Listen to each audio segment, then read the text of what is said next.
I'm so glad you're back because New Year's Eve is coming up and it is typically filled with lots of good food and lots of drinks, but you know, the morning after can be painful for a few people. I'm not just talking about the headache or maybe the effects of a hangover, but a medical problem. Food obstructions, that's another phrase for just food that gets stuck.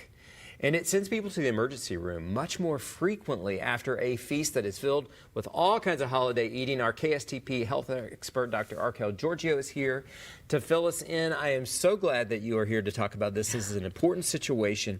How common is it that people get food stuck? Yeah, so it happens about 50,000 times a year, very often, and it's much more common around the holidays. And why is that? It's because we're drinking and we're eating. We may not be quite as sober, maybe not paying as much attention. And so when the size of a piece of food, typically a piece of meat, is larger than the size of your esophagus, which is about an inch wide, that food can get stuck in the esophagus. And so you can see the visual there. I mean, it's just about geometry. Oh, gee, and this is painful for people. It can be really painful, and some people could think, well, do you feel like you can't breathe? I mean, if you are choking and can't breathe, that's a medical emergency. Call 911, go immediately. But this is a different type of sensation. When people have this food stuck in their esophagus rather than their airway, it feels like food is stuck behind their breastbone. They may, they're going to be drooling more. If it's stuck higher up, they're going to be drooling a lot. If it's stuck lower down, it's just going to be, you just can't eat. Difficulty swallowing, obviously. And if it's completely obstructed and it's lower down, you can't swallow at all, not even water. Wow. So those are the most common signs. Those are the things. So if you get stuck like that, and I mean, you can't even swallow water, you need to go to the ER? Well, for some people, it can pass. And if it does, after a few minutes, maybe a half hour, then it's okay to try to let it pass at home if you're not in too much pain. But you don't want to wait too long. You want to go to the emergency room, and they can do a few things. The first thing they're going to do is make sure they understand what you swallowed.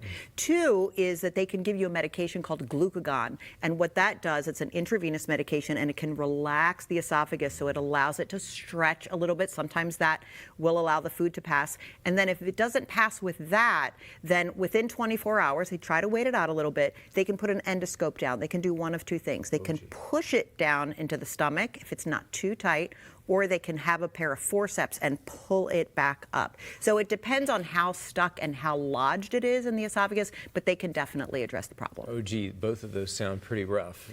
You know, not too painful, because they put you under some sedation. Yes.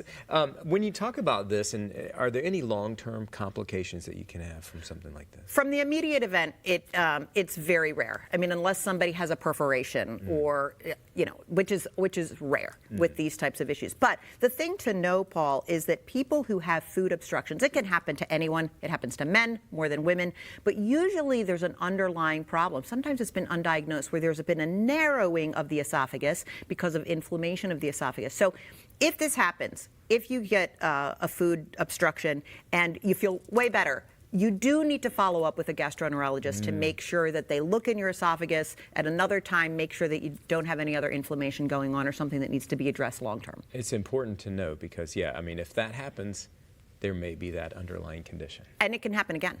Okay, yeah. Right. It's bad. It's a bad feeling for sure. So chew carefully. Yes. And Happy New Year. Happy New Year, Okay. Dr. Archelle Georgiou. Thank you very much.